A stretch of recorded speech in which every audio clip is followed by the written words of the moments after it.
अरे माशाल्लाह, मेरे परिंदे को तो देखो कैसे हवा में उड़ रहा है। बाबा हमें छोड़कर जा रहे हैं। वो जा रहे हैं सब कुछ छोड़ के।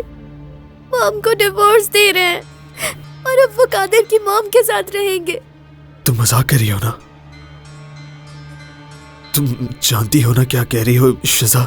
मैंने खुद सुना है भाई, बाबा की एक और फैमिली अदाना में, और आज के बाद से बाबा उन्हीं के साथ रहेंगे।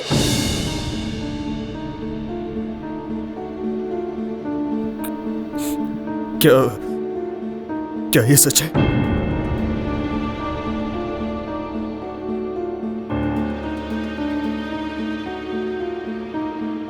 क्या ये सच है बाबा? बाबा बताए ना। आओ मेरे साथ, मैं तुम्हें सब बताता हूँ। मैंने पूछा क्या ये सच है?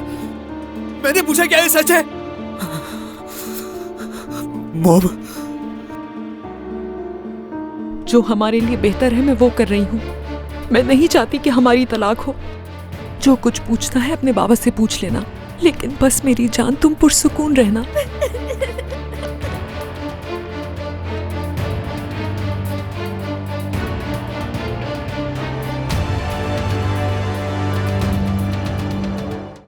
आन रिश्तों की पहचान। Don't forget to subscribe to our YouTube channel for more entertainment.